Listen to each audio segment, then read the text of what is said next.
بسم الله الرحمن الرحيم اقرأ باسم ربك الذي خلق خلق الإنسان من علق اقرأ وربك الأكرم الذي علم بالقلم علم الإنسان ما لم يعلم كلا إن الإنسان ليطغى أن رآه استغنى إن إلى ربك الرجعى أرأيت الذي ينهى عبدا إذا صلى أرأيت إن كان على الهدى أو أمر بالتقوى أرأيت إن كذب وتولى ألم يعلم بأن الله يرى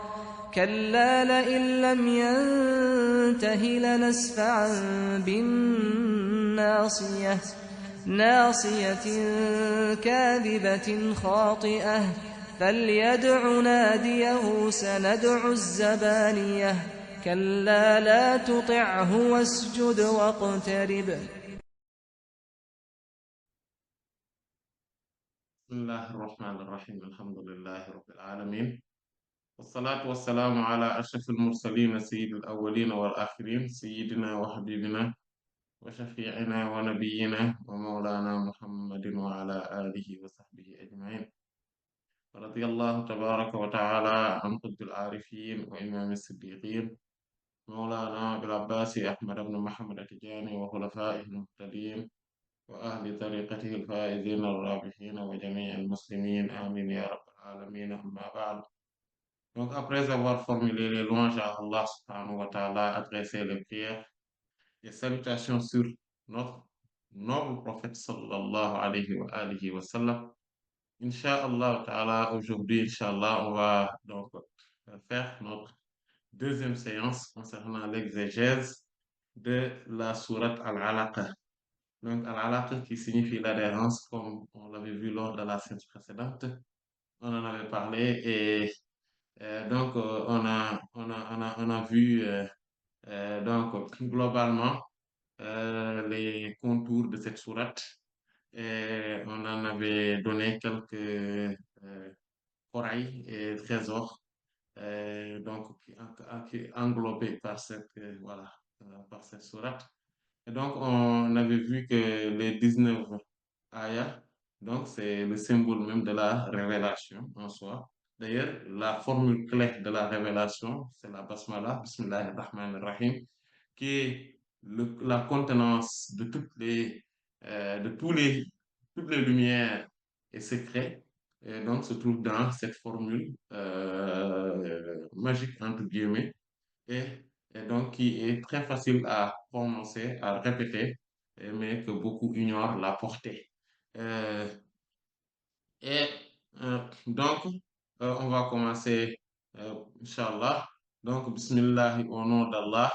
Donc, c'est-à-dire par le nom d'Allah, subhanahu wa ta'ala, que je vais commencer cette récitation, cette lecture. Par le nom d'Allah, subhanahu wa ta'ala, donc, que je vais puiser les barakas, donc les bénédictions, et aussi je vais aussi m'adosser, me baser sur le nom d'Allah subhanahu wa ta'ala, me référencer là-dessus. C'est au nom d'Allah subhanahu wa ta'ala que je vais puiser donc une force pour pouvoir réciter ces sourates, car la lecture du Coran, car le Coran n'est que lumière, et que cette lumière, je ne pourrai la prononcer que par l'autorisation d'Allah subhanahu wa ta'ala à travers ses beaux noms et attributs élevés. Et c'est par le nom d'Allah subhanahu wa ta'ala, je vais jurer que tout ce qui a été dit ici est vrai. Donc, lui qui est Ar-Rahman, qui est le tout miséricordieux, dont la miséricorde est son attribut, et donc c'est l'attribut englobant, donc tous les autres attributs. C'est pour cela que le prophète sallallahu alayhi wa sallam a dit que فوق العرش كتاب يكتب فيه رحمتي غلبت غضبي, ou dans une autre version, Rahmati sabaqat ghadabi. Donc, que au-dessus du trône, il y a une feuille sur laquelle, ou bien une écriture, où là où a été écrit que ma miséricorde devance ou domine ma colère.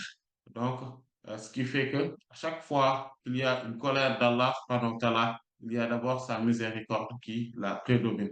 D'ailleurs, dans une autre sourate ou dans un autre ayah, donc de la sourate Maryam, alayhi salam, Allah subhanahu wa ta'ala nous fait connaître que même la miséricorde est englobée, la colère d'Allah est englobée de sa miséricorde. C'est pour cela que Sayyidina Ibrahim alayhi salatu wassalam, dit donc à son oncle paternel, Ya abati, inni akhafu an yamassaka adhabun min ar-Rahman, fatakuna lish-shaytani waliya. Oh, mon père, moi, j'ai peur pour vous que que te touche, qu'arrive vous toucher le châtiment de la part du tout miséricordieux. Vous voyez, il a dit le châtiment, pas de la part d'autres noms, mais que de l'union du tout miséricordieux. Donc, c'est-à-dire que ce châtiment d'Allah subhanahu wa ta'ala fait partie de la miséricorde divine, bien évidemment. Maintenant, il faudrait le comprendre que cette miséricorde-là n'empêche pas le châtiment. C'est pour cela que, parce que tout simplement, vous voyez, comme on dit, hein, l'adage dit, qui aime bien, châtie bien. Et donc, le châtiment n'est pas contradictoire avec l'amour, avec la miséricorde. Donc, Allah subhanahu wa ta'ala, par sa miséricorde, englobe tout, toute l'existence par cet attribut de miséricorde. Ar-Rahman, Allah Ajistawa, donc parce qu'il il a pris possession et s'est harmonieusement établi sur le trône. Donc, Ar-Rahim, celui qui est donc celui qui est le très miséricordieux, c'est-à-dire il fait appliquer sa clémence et sa miséricorde sur toute chose et sur toute la création. Et donc, la différence entre Ar-Rahman et Ar-Rahim, comme on l'avait vu lors des premières séances qu'on avait fait l'exégèse de la Basmala, c'est que Ar-Rahman, c'est celui dont la miséricorde est son attribut. Donc, il s'est qualifié de miséricorde dans la manière, dans la plénitude. Dans la plénitude. Or, Ar-Rahim, c'est celui qui fait profiter de sa miséricorde, c'est-à-dire celui qui fait l'action de faire bénéficier de sa miséricorde à ses créatures. Donc, c'est ça la différence. Ar-Rahim, c'est un superlatif de celui, donc, de celui qui est l'auteur donc, de la miséricorde.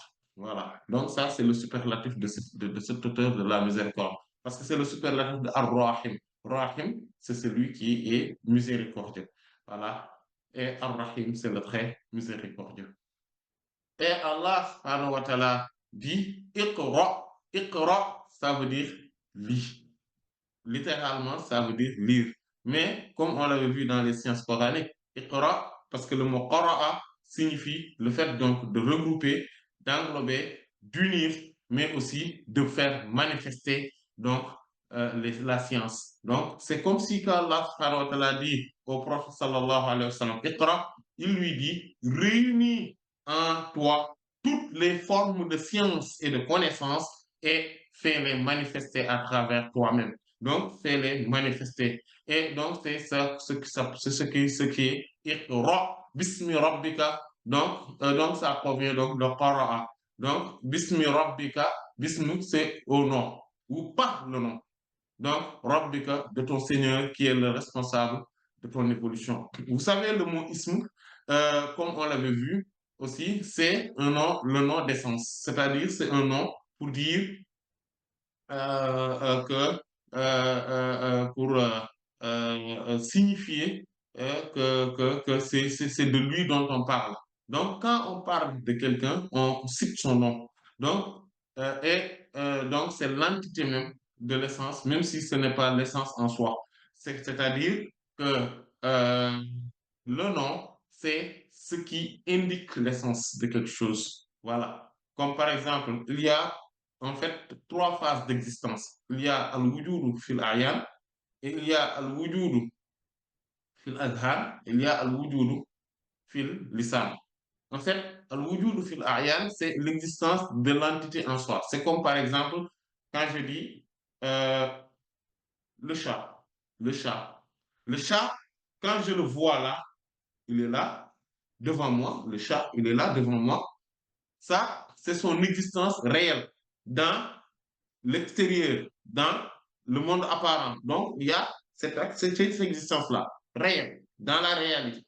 Donc, ça, c'est le chat. Mais quand je ne suis plus là, ou bien le chat n'est plus devant moi, là, il faudrait que il a une autre existence dans mon esprit. Il a dans mon esprit, dans ma mémoire, il a une existence. Et donc, ce qu'on appelle al-wujud fil azhar. Donc, ce qui voudrait dire que quand je pense au chat que j'avais vu, le chat se dessine et prend une forme et là, je le visualise, mais dans ma tête, dans ma mémoire. Et donc, cette existence-là, c'est une autre forme d'existence qui est différente de l'existence dans la réalité. D'accord? Et il y a une troisième existence. Et la troisième existence, c'est quoi? C'est que pour que ce qui est dans la réalité et que je peux le visualiser dans ma tête, dans ma mémoire, comment faire pour maintenant l'exprimer? Et de telle sorte que si je parle de lui, de cette existence-là, les autres vont comprendre aussi, c'est-à-dire que cette existence va se réaliser dans leur tête à eux aussi. Et donc, et que ce qui se réalise dans la tête va correspondre à ce qui est dans la réalité. Et cette existence dans la langue, c'est ce qu'on appelle le nom. C'est ce qu'on appelle le nom.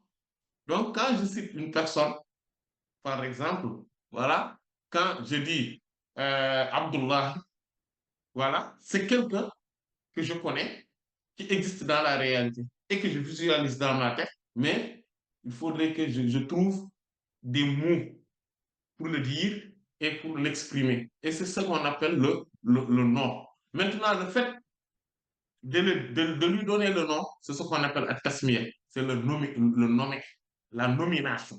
Et c'est lui qui est nominé, donc celui à qui j'ai donné le nom, c'est le nominé. Et lui, on appelle Al-Musamma. Voilà. Donc, voilà ce qui était à connaître. Donc, quand on parle du nom d'Allah, donc c'est le nom qui fait référence à Allah subhanahu wa ta'ala. Sauf qu'Allah subhanahu wa ta'ala a une infinité de noms.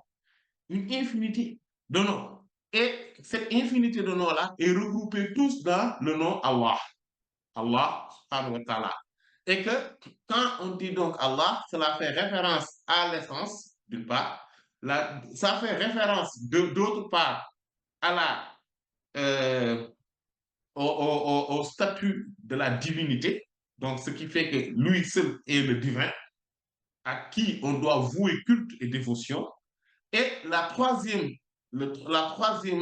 dimension, c'est la dimension qui regroupe la totalité des autres noms et des attributs d'Allah, les attributs divins et les noms, les beaux noms. Donc, c'est-à-dire que quand je cite un nom d'Allah, en fait, quand je dis Allah, il peut remplacer tous les autres noms. C'est ce que je veux dire. C'est-à-dire que quand, par exemple, je dis, oh Allah, pardonne-moi, c'est comme si que je dis, oh toi le pardonneur, pardonne-moi. C'est-à-dire, donc, quand je dis Ghaffar, donc le grand pardonneur, donc c'est Allah remplace également ce nom-là. Or, aucun autre nom ne peut remplacer Allah.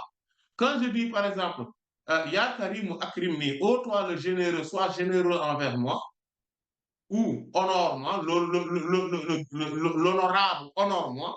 Donc, c'est-à-dire le nom honorable qui est Al-Karim ou aussi le noble Al-Karim et qui aussi signifie aussi le généreux Al-Karim. Vous voyez? Si je dis que, donc, honore-moi, anoblis-moi, sois généreux envers moi, en fait, si je disais, Ya Allah akrimi, oh Allah, honore-moi, ce mot Allah va avoir le même statut du nom Karim. C'est ce que je veux dire par là. Ça, c'est la troisième dimension. Donc, la première dimension, c'est la dimension indiquant l'essence divine. La deuxième dimension, c'est la dimension indiquant la divinité, l'attribut de la divinité, le fait qu'il soit digne d'être adoré lui et lui seulement. Et la troisième dimension, c'est la dimension de, de la présence des noms et attributs divins. C'est ce que ça, voilà. Donc, ces trois dimensions-là, donc, sont dans le seul nom, Allah subhanahu wa ta'ala. Donc, c'est lui le nom, donc, de notre Seigneur. Et quand il dit, donc, Bismi, donc, Rabbika, ton Seigneur responsable de ton évolution. C'est ça que signifie Rabb. Rabb, c'est le Seigneur responsable de l'évolution et l'administrateur suprême. On pourrait traduire cette phrase par le mot Rabb. Voilà. Parce que le mot Rabb, euh, c'est c'est un mot qui indique non seulement l'administrateur, il indique celui qui est al-muslih, donc celui qui est dans la réforme et dans la réparation donc de ce qui a été rendu incorrect, ou en tout cas ce qui a été rendu défectueux. Donc, c'est ce qu'on appelle Rabb aussi. Rabb, ça signifie aussi le maître absolu avec la force suprême. Rabb, ça signifie également le Seigneur qui est responsable, donc qui, lui, éduque. Voilà, parce que ça provient de deux. Donc, le mot rab a deux radicales, a deux étymologies. Donc, l'étymologie du mot rab, c'est deux choses. La première, c'est at-tarbiya et la deuxième, c'est at-rabwa. At-tarbiya, ça signifie quoi? At-tarbiya, ça signifie l'éducation. Donc, parce que pourquoi? Parce que Allah, subhanahu wa ta'ala, en tant que rab, il éduque l'univers, c'est-à-dire il éduque l'existence. C'est lui qui prend les choses depuis le point de départ et suit l'évolution, et suit l'évolution jusqu'à la finalité. Et c'est ça l'éducation. Et donc, parce que ça se fait en des étapes. Parce qu'on ne peut pas éduquer son enfant qui vient de naître aujourd'hui et faire de lui un vieux demain matin. C'est pas possible. Il faudrait suivre l'éducation, mais petit à petit, il grandit petit à petit. Mais chaque jour, il y a des nouvelles qualités, des nouvelles vertus qu'on va lui inculquer. Voilà, des nouvelles compétences qu'on va lui apprendre. C'est comme ça l'éducation. C'est pareil, Allah subhanahu wa ta'ala, c'est comme ça qu'il a fait avec l'univers. C'est pour ça que l'univers ne s'est pas construit en un jour. Il s'est construit en des milliards et des milliards d'années et c'est en perpétuelle expansion. Perpétuellement, il évolue. Donc, pourquoi? Parce qu'il y a le mot Rabbu qui entretient l'univers, qui entretient l'existence et il entretient aussi tout ce qui est dans cet univers et dans cette existence. C'est Rabbu. Voilà. Et donc, il fait évoluer, donc, il fait évoluer les choses. Donc, c'est pour ça qu'on le Rabbu. Et d'ailleurs, si vous voyez la première sourate dans le Coran, c'est la Fatiha. Juste après la Basmala, Allah subhanahu wa ta'ala dit Alhamdulillah Rabbil Alamin. Donc, il loue Allah, il dit louange à Allah, qui lui-même est le Rabb. Donc, c'est-à-dire le Seigneur responsable, administrateur, donc Al-Alamin des multivers. Multivers, c'est le pluriel de univers. Et quand Allah subhanahu wa ta'ala donc montre que lui c'est le Rabb, c'est-à-dire c'est lui qui éduque tout cela, c'est pour nous dire que la meilleure chose qui pourrait être octroyée à quelqu'un, c'est lui donner la bonne éducation. Parce que Allah s'est vanté lui-même, s'est fait des éloges lui-même au tout début de son Coran en disant que c'est lui qui est l'éducateur suprême. C'est lui qui donne l'éducation. Donc, celui qui arrive à éduquer un enfant, à éduquer une personne, en fait, c'est le même cadeau qu'on puisse donner à quelqu'un. C'est lui donner, lui procurer une bonne éducation. Donc, c'est tout cela qu'Allah subhanahu wa ta'ala s'est vanté de cela au tout début de là, donc, du Coran. Et donc, ici aussi, au tout début, donc, tout premier ayah, tout premier signe coranique, tout premier verset qui a été révélé, c'est ce verset-là.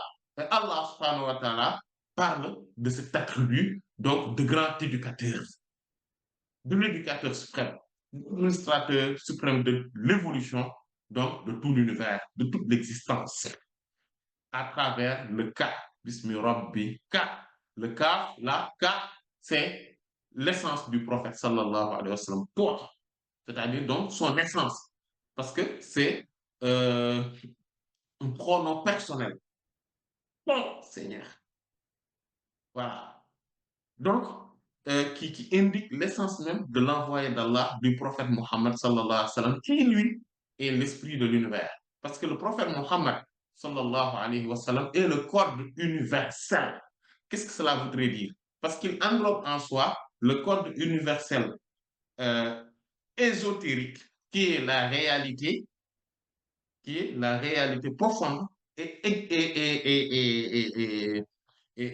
mystique, métaphysique de l'univers.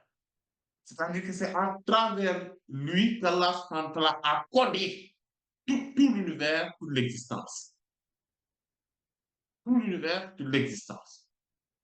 Vous savez, quand vous programmez un jeu vidéo, quand vous le programmez, il faudrait d'abord avoir donc, un ordinateur qui a un langage assembleur.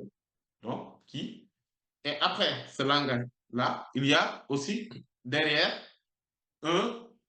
Donc, l'ordinateur, lui, il ne comprend que ce langage-là.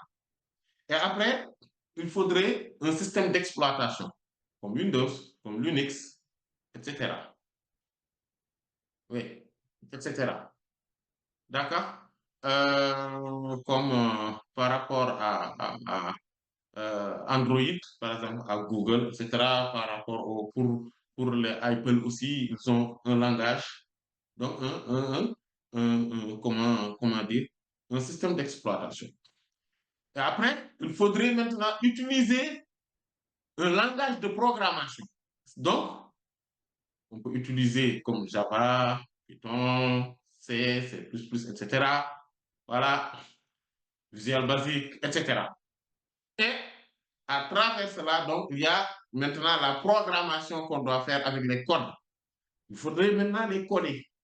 Et en fait, il faudrait comprendre que le code universel à travers lequel on a codé, Allah a codé, mais aussi a codifié, parce qu'il y a une différence entre coder et codifier. Codifier, c'est le fait de l'agencer de telle sorte que cela puisse être une entité et respectant des règles et que tout le monde va s'y soumettre.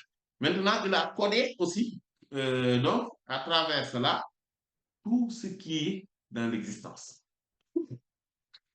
C'est à travers le prophète sallallahu alayhi wa sallam, c'est-à-dire que l'esprit mohammedien, l'esprit du prophète Mohammed sallallahu alayhi wa sallam, parce que c'est l'esprit qu'Allah a existencié, c'est-à-dire a généré à partir du néant, à partir de sa manifestation pure à lui, sallallahu subhanahu wa ta'ala.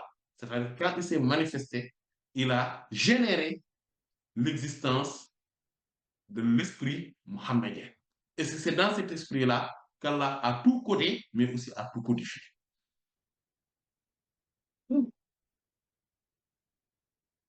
Et donc, rien ne peut sortir. Donc, d'ailleurs, vous voyez le processus que je vous ai dit tout à l'heure, donc vous connaissez pour la plupart, jusqu'à créer donc mon jeu vidéo à travers ce langage-là, à travers cette programmation, ce code, je code. Et le langage de programmation a des codes qu'il accepte et des codes qu'il n'accepte pas. C'est pour cela qu'il y a des noms d'Allah subhanahu wa ta'ala que nous, on peut, en fait, qui nous conviennent. Donc, qui font que nous, on peut le comprendre, on peut l'accepter. Mais il y a des noms d'Allah subhanahu wa ta'ala qui nous sera dissimulé à jamais, pour toute l'éternité. Pourquoi? Parce que Allah subhanahu wa ta'ala, c'est comme si on donne une modélisation, un exemple. Hein. C'est comme si quand j'utilise C++, et donc j'ai un langage de programmation précis et je l'utilise. Et donc, l'univers, c'est-à-dire mon univers que j'ai codifié, que j'ai codé, quand au moment de l'exécution du programme, va comprendre, quand il va accéder au monde ésotérique, au bâtiment, comme qu'on appelle le bâtiment, il va comprendre le code à travers lequel il a été exécuté, il a été créé. Certains, dans cet univers-là, c'est-à-dire par exemple un personnage lambda que j'ai choisi de se manifester à lui et en lui montrant aussi les secrets du code qu'il a exécuté, qui a fait que lui, il a existé. Quand je décide de faire ça, voyez-vous, il peut comprendre parfois.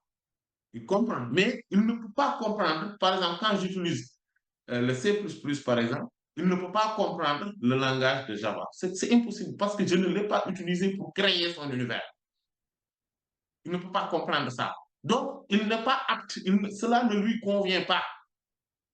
Donc, c'est pour cela que nous aussi, quelle que soit la suprématie spirituelle de l'être humain, il y a des choses, en fait, des noms et attributs divins qui sont incompatibles avec sa connaissance. Il ne peut pas. Et de la même manière que ce personnage-là, qui est dans ce jeu vidéo-là, n'arrivera jamais à percer, à sortir de son logiciel, transpercer totalement le logiciel pour arriver au langage de programmation et transpercer totalement le langage de programmation pour arriver au système d'exploitation et ensuite sortir de ce système d'exploitation pour venir maintenant au langage assembleur de l'ordinateur, puis sortir de ce langage assembleur de l'ordinateur maintenant pour sortir totalement de l'ordinateur et venir me rencontrer moi-même de la même manière que cela lui est totalement impossible. C'est totalement impossible pour l'être humain de connaître réellement qui est Allah, le Créateur. C'est impossible. Si vous comprenez ça, vous saisissez le pourquoi l'être humain ne peut pas connaître Allah. Totalement. Même si tout le monde connaît Allah, parce que Allah s'est manifesté à travers ses noms et ses attributs à toute chose et à tout être humain. Donc, c'est pour cela que nous, on connaît qu'Allah, il est savant. Parce qu'il a créé cette création-là. Donc, c'est ce qu'il a codé et qu'il a fait exécuter, ça ne peut se faire que par un savant. Donc, moi, personnel aussi du jeu vidéo, il sait que je suis savant, moi, qu'il est créé à travers mon code, à travers ma programmation. Lui, il sait qu'il est savant, que je suis savant. Il sait aussi que j'ai des compétences. Parce que sinon, je ne pourrais pas le coder. Je ne pourrais pas faire le programme qui l'a exécuté. Ainsi de suite, ainsi de suite. Maintenant, le prophète Mohammed sallallahu alayhi wa sallam est à l'origine même. C'est-à-dire que même le langage, même sembleur, dans un certain niveau, et puis est devenu, une de ces manifestations est devenue le système d'exploitation, et dans une de ces manifestations aussi, sous un autre angle, est devenu le langage de programmation. Et dans un certain niveau, il est devenu même le code, et surtout euh, le code source, etc. Et il s'est manifesté à travers. Ça, c'est ce qu'on appelle la lumière mohammedienne, la réalité mohammedienne, sallallahu alayhi wa sallam. C'est pour ça qu'Allah subhanahu wa ta'ala nous fait comprendre que pour réunir toutes les formes de science, il faudrait le faire à travers le nom du Seigneur responsable de l'évolution de Sayyidina Muhammad sallallahu alayhi wa sallam à son propre essence, en disant Rabbika, ton Seigneur. Voilà. Et donc, le mot Rabb, pour revenir donc à cette forme de la tarbiya, l'éducation, pour radical, et pour étymologie. Et l'autre étymologie, c'est un rapport qui signifie une dune. Parce qu'il se met en hauteur, parce que le Seigneur s'est mis en hauteur, c'est-à-dire il transcende toute chose et il domine toute chose. Et il est donc l'administrateur suprême de toute chose. C'est pour ça que le Rabb, je l'ai traduit par Seigneur responsable de l'évolution et administrateur suprême de l'existence. Et donc, vous voyez, et ce mot Rabb, c'est nous les Wolof, on le dit, on utilise ce terme-là, on dit Rab. Mais le Rab, nous, c'est devenu péjoratif. C'est-à-dire que c'est un esprit administrateur, un esprit qui gouverne quelque part. Donc, je veux dire Rab. Voilà, par exemple, dans le fleuve, voilà, à Saint-Louis, par exemple, ils l'appellent même Kumbaba. Donc, ils disent que c'est le rab là-bas, c'est-à-dire qu'il est le rab, il est le seigneur, il est le suzerain, quoi, celui qui est le maître des lieux. et qui, voilà, qui gouverne là-bas. Voilà. D'ailleurs, rab, c'est vraiment un mot en Wolof qui signifie rabbu en français, en arabe plutôt. C'est exactement le même mot. Parce que nous, parce que d'ailleurs, la preuve en est que quand on dit, on l'écrit avec un B, rab, rab, nous, on l'écrit en Wolof avec un B. C'est pour ça qu'on dit rabou de Kibi. Parce que quand on dit rabou, voilà, quand on fait l'annexion, on dit rabou de Kibi. Voilà, rabambi. Donc, c'est-à-dire que son esprit administrateur, voilà, qui lui est là, voilà, qui est le maître donc de ces, voilà, qui surveille voilà, beaucoup de choses, etc. Parfois, certains disent ça m'a de dafa baax, c'est-à-dire que voilà, il y a un esprit qui est au-dessus, qui se préoccupe de lui et qui est gentil, etc. Bon, souvent, c'est des djinns, c'est pour ça que c'est devenu péjoratif. Voilà, mais voilà. Donc, mais pour dire que c'est le même mot. Voilà. Sauf que, en réalité, le vrai rab, c'est Allah, subhanahu wa ta'ala. Et donc, réunir toutes ces sciences-là, allez-y, donc, de la part donc, de ton Seigneur, donc responsable de l'évolution et administrateur suprême de l'existence, allez-y, qui lui, khalaqa, a créé. Parce que c'est lui qui a tout créé, du début à la fin. Voilà. La création s'est réalisée par Allah subhanahu wa ta'ala. Donc, euh, et donc ça prouve, ça soutient donc que la thèse de la création est là. Parce que euh, euh, il y a deux thèses qui se sont confrontées dans le monde scientifique. Bon, jusqu'à la fin du XXe siècle, disons. Ou en tout cas, voilà, à peu près un peu au milieu, au milieu du XXe siècle. En fait, ces deux thèses-là, c'est à l'esprit matérialiste, donc la théorie matérialiste et la théorie créationniste. Donc la théorie matérialiste, voilà, qui a été soutenue par euh, donc les athées, voilà, les communistes, voilà, donc les Charles Darwin, les Jean-Paul Sartre, les Karl Marx, etc. Donc, eux, ils ont soutenu cette théorie matérialiste pour dire que le monde ou l'univers a été stagnant, voilà, etc., et a existé sans créateur. Mais le monde est là, il ne bouge pas, etc. Et donc, les créationnistes, eux, ont démontré, comme les Einstein, etc., Friedman, Hubble, etc. Donc, eux, ils ont démontré que l'existence, en réalité, une seule, qu'il y a ce qu'on appelle le Big Bang, c'est-à-dire là où il y a l'origine de tout, de l'existence, en tout cas de cet univers, que cela part de rien, et que cela part de rien, et que cela a existé. Donc, cela voudrait dire qu'il y a quelqu'un qui l'a existencié, qui l'a généré, voilà, qui l'a fait exister. Et celui-là ne peut être qui autre qu'Allah subhanahu wa ta'ala. Maintenant, bien évidemment, tous les créationnistes ne sont pas d'accord sur le créateur. Ça aussi, il faudrait le retenir. En fait, euh, la théorie créationniste était la théorie de tous les philosophes d'avant et les scientifiques d'avant, jusqu'au la fin du XVIIIe siècle, XIXe siècle, là où est venu ces personnages-là que je viens de citer. Et là, eux, ils ont remis en cause, donc à partir surtout même de Kant, Emmanuel Kant, et donc après, il y a Nietzsche aussi, Friedrich Nietzsche, et voilà, il y a les Charles Darwin, etc.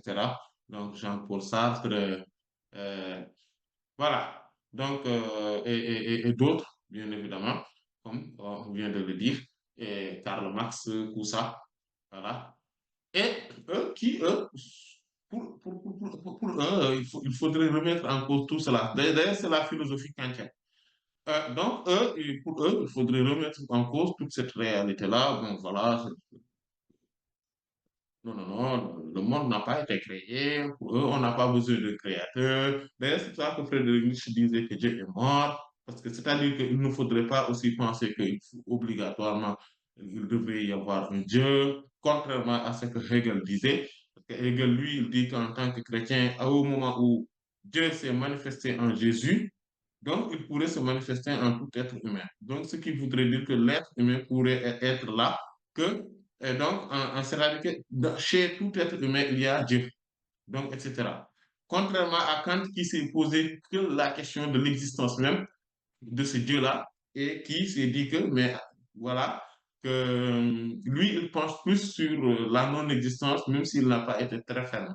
Mais c'est-à-dire que la non-existence de cette divinité-là, même s'il n'a pas été très ferme là-dessus, mais en soutenant que peut-être que ce qui était le plus solide, c'est que, en fait, que l'être humain est le maître de l'univers, tout simplement. Et que Hegel, lui, dit que non, attention, Dieu existe bel et bien, et que c'est l'esprit qui s'est manifesté en Jésus. Et au moment où Jésus est un être humain, donc ce qui voudrait dire que Dieu peut se manifester en tout être humain, au moment où il s'est manifesté en Jésus.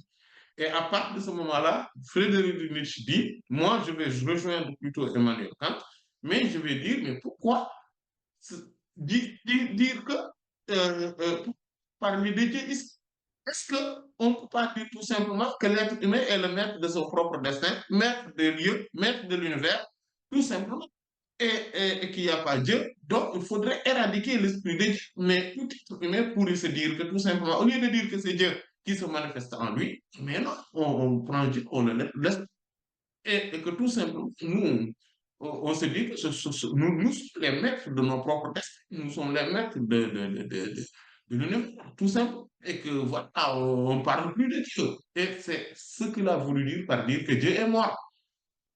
Il n'a pas dit vrai, parce que Dieu existe bel et bien. Bon, on en avait parlé voilà, dans d'autres séances, dans d'autres moments.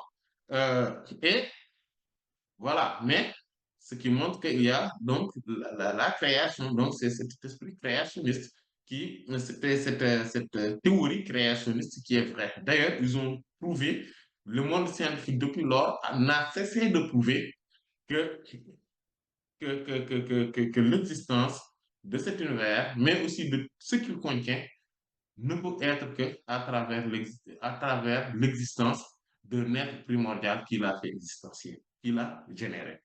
Sinon, ce n'est pas possible. Voilà. Le Big Bang, donc ça part donc d'un volume qu'ils disent le volume zéro. Donc, en réalité, c'est pour dire le néant, mais pour exprimer scientifiquement cela, ils disent le volume zéro. Et donc, et que l'univers a fait ce qu'ils appellent eux une explosion. Le Coran l'a appelé autrement. Le Coran l'a appelé une dislocation. C'est-à-dire qu'il a disloqué, tout simplement différencié les existants tels que les étoiles, les planètes, etc., la Terre, etc. Voilà, il a disloqué tout simplement. Or, les scientifiques, ils appellent l'explosion. Mais le terme coranique, fatqa, donc cette dislocation, est plus approprié. Pourquoi? Parce que une explosion, eux, d'ailleurs, même, ils utilisent le mot chaos. En fait, une explosion en fait, produit le chaos. Donc, il n'y a pas d'agencement, d'ordonnancement. Or, l'univers est ordonné, agencé et tout est sous calcul, c'est-à-dire sur des théorèmes, des règles scientifiques, des calculs mathématiques qui, voilà, qui produisent totalement l'agencement, l'ordonnancement de l'univers, donc des planètes, de la Terre et même du climat qu'il fait partout. En fait, tout est sous calcul bien précis. Voilà. Maîtrisé d'une part par l'être humain, mais pas totalement. Parce que, voilà, parce que la science évolue aussi. Voilà. Mais on sait que c'est sur des règles bien précises que les choses se passent. Voilà. La pluie, d'ailleurs, aujourd'hui, quand on s'est donné rendez-vous à cette heure-là, si vous vous êtes connecté, c'est parce que, et que qu'on se regroupe ici, c'est pas par hasard que ça s'est fait. Et l'univers aussi, tout s'est mis dans leur propre orbite, pas par hasard. Voilà. Parce qu'il y a le créateur qui est derrière, qui est l'organisateur, l'administrateur suprême. C'est pour ça qu'il a utilisé le mot Rabb pour parler de Khalaq. Rabb, donc, c'est le Seigneur responsable des évolutions administrateur suprême de l'existence. Donc, c'est lui-même qui est celui qui a créé. Donc, c'est lui qui est à l'origine de cette existence-là, de cette création. Et donc, de cette évolution. Et voilà, c'est lui, Allah subhanahu wa ta'ala. Et donc, après eux, bon, vous voyez, donc, quand donc les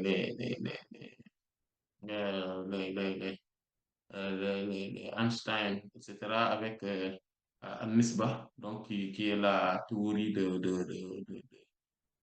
qui est comment dire, la relativité. Voilà, le principe de la relativité générale, après, voilà, d'autres formes de relativité, etc. Donc, il a précisé les choses, voilà, dans pas mal de domaines, en tout cas sur le domaine, sur le domaine physique, en tout cas, voilà, et dont on s'est beaucoup basé pour mettre en place beaucoup de sciences. Lui avec Hubble, voilà, et après Friedman qui vient, lui, pour appuyer tout cela, et donc, et donc prouver complètement et maintenant à jamais l'existence donc de l'origine du point de départ de l'univers. Quand on parle de point de départ de quelque chose, toujours, c'est pour cela khalaqa, il y a toujours la création avec un point de départ, avec une matière de départ. Et quand on parle de ça, c'est parce que tout simplement, il y a un créateur. Il y a un créateur, obligatoirement.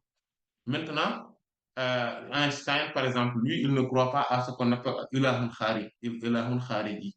C'est-à-dire que lui, c'est-à-dire un Dieu extérieur de l'univers, c'est-à-dire qui ne fait pas partie de l'univers. Parce que pour lui, c'est pour cela que vous voyez, souvent dans ce milieu-là, il y a un brouhaha qui existe.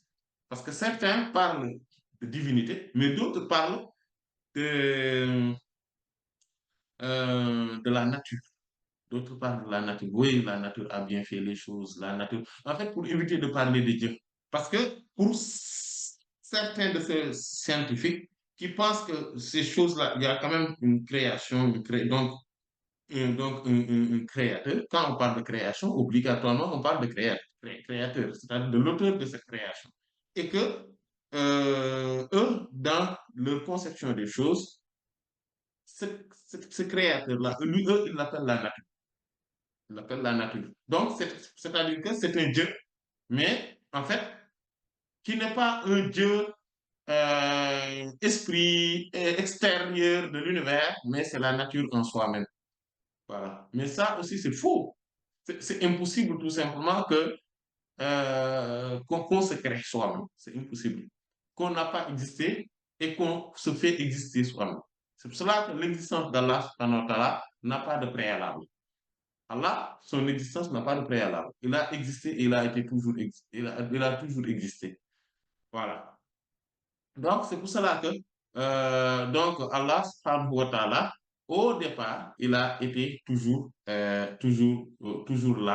Et donc, parce que son essence sanctifiée, donc qui est la dimension donc, de son essence, parce qu'il a deux dimensions. Donc, la dimension de son essence donc n'accepte aucune direction, ni circonstance de lieu, ni circonstance de temps, ni circonstance de manière, ni la fusion, ni la solution ou dissolution, ni mélange, ni rupture, ni connexion, ni ressemblance, ni forme, ni image, ni modification. Ils n'acceptent rien de tout cela, ni dans leurs aspects exotériques, c'est-à-dire en apparence, ni dans leurs aspects ésotériques, c'est-à-dire à l'intérieur, donc de manière interne, ni dans la réalité, ni dans le sens figuré, ni dans un sens propre. Voilà. Donc, cette essence absolue-là consiste donc à son existence originelle, initiale, inconditionnelle. Voilà. Elle est aussi donc son entité pure, indépendante et indivisible. Voilà. Elle ne permet aucune apparition de l'autre, ni de l'autrui. C'est important ça. Il n'accepte pas cela. Pourquoi? Parce que cela est dû à sa transcendance, sa révérence et son intense jalousie, subhanahu wa ta'ala, à l'influence de sa puissance et à la crainte révérentielle qu'inspire sa solennité. et son caractère majestueux. Donc, dans cet aspect, donc du fait qu'il a une existence absolue, tout simplement, voilà, dans cet aspect-là, il est qualifié de la hauteur parfaite, de la grandeur, de la sublimité complète, de son caractère magnifique, voilà, ainsi que la puissance globale, dont la réalité et le fond ne peuvent être connus ni appréhendés. Une personne qui essaie de connaître son Seigneur, responsable de l'évolution et administrateur suprême, du point de vue de ce rang-là, de l'absoluté, de son essence exclusive, de son essence indivisible, de son essence sanctifiée, ne fait que perdre son temps et sa vie. Elle ne pourra qu'être déçue et privée. Il n'existe aucune indication, ni expression, ni insinuation, ni perception ou même impression possible à l'égard de cette présence de l'essence divine. C'est impossible. Sur ce rang-là, ce rang, donc étant celui de l'essence absolue et sanctifiée, du vrai, c'est-à-dire Allah subhanahu wa ta'ala, personne d'autre qu'Allah ne peut le connaître, sous n'importe quel aspect que ce soit, comme on vient de le dire tout à l'heure. Donc ce rang qui est l'essence d'Allah subhanahu wa ta'ala, le vrai, c'est-à-dire celui dont l'existence n'a pas besoin d'être prouvée, ou en tout cas l'existence n'a pas de préalable, s'appelle la présence de l'effacement total des traces et de l'aveuglement substantiel, ce qu'on appelle Hadratul Tams wal Ama. Donc c'est la présence, d'accord, de l'effacement total des traces et de l'aveuglement substantiel. C'est la présence du grand ésotérique et du mystère absolu, dont la réalité ne peut en aucun cas être connue. La connaissance, quand on parle de ma'rifa, de la connaissance d'Allah subhanahu wa ta'ala, cela ne concerne aucunement l'essence sanctifiée absolue d'Allah subhanahu wa ta'ala. Personne n'a eu aucun accès à elle, c'est-à-dire à cette essence-là, même pas les envoyés et les messagers d'Allah subhanahu wa ta'ala, même pas les prophètes alayhi salatu wa salam. Car étant totalement dans l'absoluté, l'imperceptibilité, l'inaccessibilité, l'intangibilité, dans le mystère des mystères les plus absolus. Elle ne peut être connue, ni imaginée, ni perçue, ni rien. Elle n'a ni nom, ni attribut, ni comment, ni combien, ni rapport ou attribution, ni lien avec quoi que ce soit. Et elle est parfaitement indemne de l'absoluté et de l'illimitation, comme elle est indemne de la restriction et de la limitation. En fait, quand on parle de limitation, d'absoluté, de l'illimitation, de l'infinité par rapport à Allah subhanahu wa ta'ala, en réalité, c'est juste pour que cela soit un peu raisonnable. C'est pour que les gens puissent à peu près imaginer ce qu'on dit. Mais Allah, de la même manière qu'il est indemne de la restriction, c'est-à-dire qu'il n'est pas restreint en quoi que ce soit, ni limité à quoi que ce soit, c'est de la même manière qu'il est totalement indemne de l'absoluté, de l'infinité, de l'illimitation. Voilà. Ça, il faudrait le comprendre. Et donc, par rapport à cet aspect-là, Allah subhanahu wa ta'ala ne peut être connu. Mais il y a un autre aspect, où il peut être connu, comme on l'a vu tout à l'heure par rapport à mon personnage qui est dans mon jeu vidéo. Donc, sous le rapport de sa manifestation ou descente, on le dit aussi descente, ou sa manifestation, à Tadjali. C'est sous ce rapport-là que se manifestent les beaux noms et les attributs élevés. Donc, les noms d'Allah, voilà, béni, exact soit-il, peuvent se manifester sous ce rapport-là. Et faisant qu'il soit connu. Parce que c'est pour ça qu'on connaît Allah. C'est-à-dire que le personnage de mon jeu vidéo, il me connaît à travers quoi? Ma manifestation, ce que j'ai manifesté. C'est pour ça qu'il y a quand le personnage du jeu vidéo dit, il va dire que moi, je me suis manifesté à travers ce qu'il a vu et à travers tout son environnement et même à travers lui-même. Mais moi, je ne suis pas lui-même. C'est pour ça qu'il faudrait différencier entre le fait que Allah s'est manifesté à travers telle chose ou que Allah subhanahu wa ta'ala s'est manifesté lui-même dans ou dans telle chose. C'est différent. Ou bien, c'est-à-dire que lui-même, il est telle chose. Quand on dit qu'Allah subhanahu wa ta'ala s'est manifesté à travers telle chose, c'est-à-dire qu'il a montré ses attributs et ses... En fait, il a fait que ses attributs sont perceptibles à travers ces choses-là. Mais cela ne veut pas dire que, ou c'est non, bien évidemment, mais cela ne veut pas dire que lui-même, avec un physique ou je ne sais pas, une image, il est apparu quelque part. Non, c'est impossible ça. Il faudrait comprendre. C'est pour ça que quand on parle de vision d'Allah, de la connaissance d'Allah, c'est à travers les noms et les attributs. Mais non, et aucunement à travers l'essence, car l'essence, on vient de le dire, est totalement inaccessible, imperceptible, intangible. Voilà. Et il n'a un lien à quoi que ce soit, ni autre, ni autrui. Voilà. Donc, ainsi, donc, il n'est pas impossible, sous donc, ce rapport donc, de la manifestation de la descente d'Allah, qu'Allah se manifeste dans une direction, sous une forme, avec une union, de solution ou dissociation, avec ressemblance aux attributs de ces créatures, ce qu'on appelle l'anthropomorphisme. Voilà, ou une modification. Alors, c'est possible qu'il en fait, qu'il se montre à nous à travers des attributs que nous connaissons. La vie. Quand on dit que nous vivons à la vie, notre vie est différente de la vie d'Allah. Quand on dit que nous, on a une science, Allah a une science, notre science est différente de la science d'Allah. Mais moi, lui, il manifeste ces attributs-là pour nous de telle sorte qu'on puisse comprendre, avoir un aperçu de qu'est-ce que cela veut dire. Mais nous et Allah, on n'a que les noms en commun, mais pas la réalité. La réalité, elle est totalement différente. Car c'est lui le créateur suprême, c'est lui-même qui est à l'origine de tout. Comme on vient de le dire, donner l'exemple avec celui qui, moi, en tant que programmeur, qui crée mon ordinateur avec le langage assembleur, puis à travers cela, le système d'exploitation, puis maintenant, après cela, le langage de programmation, puis maintenant la code source, avec le code mère et le prophète sallallahu alayhi wa sallam, donc, est la manifestation de tout cela. Moi, par exemple, voilà, et donc c'est pas pour, voilà, en fait, c'est juste pour que ça soit accessible aux intellects, mais Allah, subhanahu wa ta'ala, donc c'est lui qui crée tout.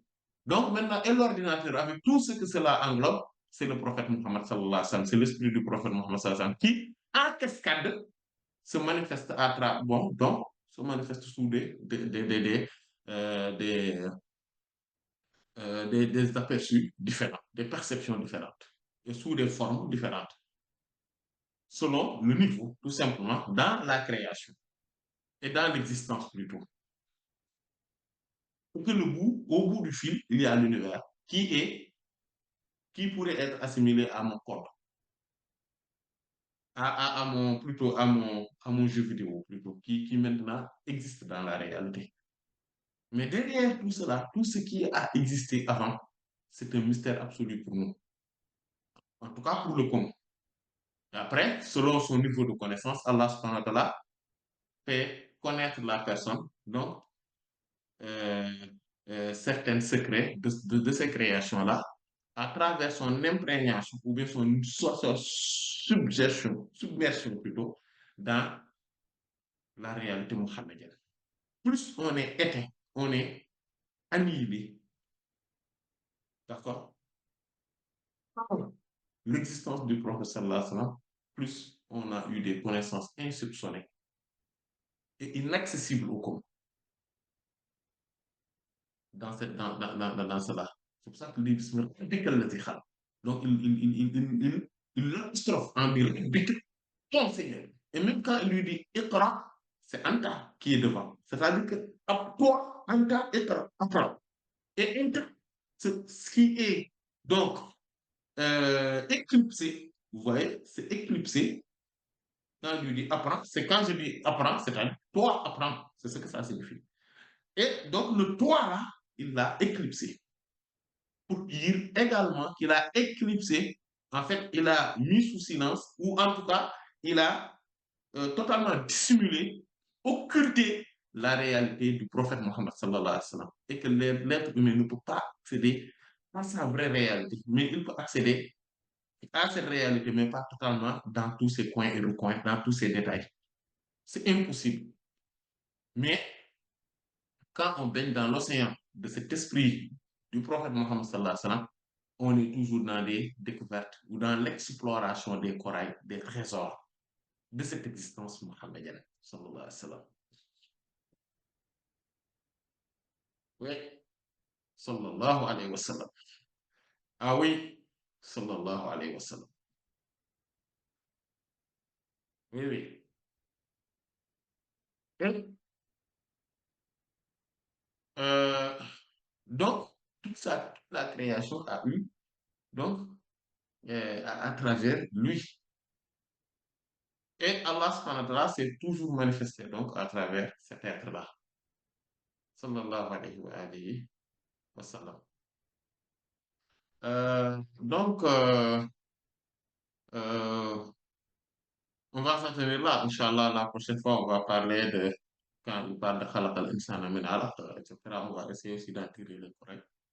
Mais en tout cas, ce qui est à connaître, c'est qu'il faudrait comprendre que, voilà, que tout est programmé par Allah. Tout a été codifié par Allah. Et que quand, tout à l'heure, au départ, j'ai dit que le prophète Mohammed sallallahu alayhi wa sallam est le code universel, donc sur ce plan ésotérique, on l'a développé. Mais sur le plan exotérique aussi, il est le code universel. Vous voyez, quand on parle du code, des codes, voilà, il y a le code de la route. Bon, c'est le droit, en fait, le code de la route. On parle du code, euh, euh, code civil, ok? On parle du code pénal, ok? On parle du code électoral, on parle du code. En fait, et tout, c'est le droit, en fait, qui est dedans, qui permet en fait, on peut dire que c'est la notice, quoi, de l'univers. C'est-à-dire que qui nous permet de bien exploiter ou en tout cas de faire, de bien vivre ensemble et de bien vivre tout simplement. Et d'être dans la rectitude, dans la droiture et d'avoir le respect donc de notre environnement, mais de nous-mêmes aussi.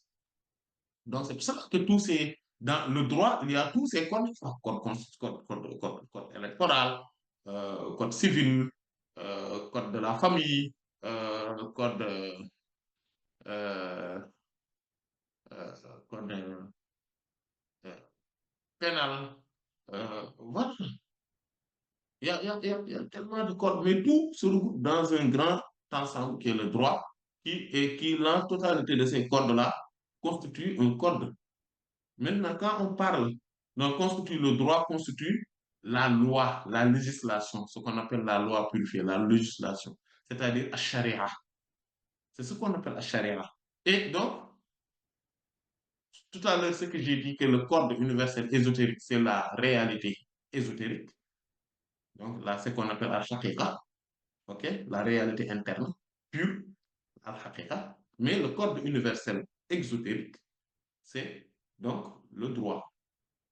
C'est ce que le prophète Mohammed sallallahu alayhi wa sallam, d'ailleurs, c'est pour cela que lui, en chair et en os, Allah subhanahu wa ta'ala l'a manifesté dans cet univers pour qu'il nous enseigne le code universel, pour établir les lois, établir le droit, pour nous enseigner comment vivre normalement. Parce que lui-même, il est le code et la codification. Lui-même, sallallahu alayhi wa sallam. Aussi bien sous la forme ésotérique que sous la forme exotérique. Je pense que je me suis bien fait comprendre. Et Allah en sait davantage. والله تعالى أعلم وصلى الله على سيدنا محمد وعلى آله وصحبه أجمعين سبحان ربك رب العزة عما يصفون وسلام على المرسلين والحمد لله رب العالمين. بسم الله الرحمن الرحيم اقرأ باسم ربك الذي خلق خلق الإنسان من علق اقرأ وربك الأكرم الذي علم بالقلم علم الإنسان ما لم يعلم كلا إن الإنسان ليطغى أن رآه استغنى إن إلى ربك الرجعى أرأيت الذي ينهى عبدا إذا صلى أرأيت إن كان على الهدى أو أمر بالتقوى أرأيت إن كذب وتولى ألم يعلم بأن الله يرى كلا لئن لم ينته لنسفعا بالناصية ناصية كاذبة خاطئة فليدع ناديه سندع الزبانية كلا لا تطعه واسجد واقترب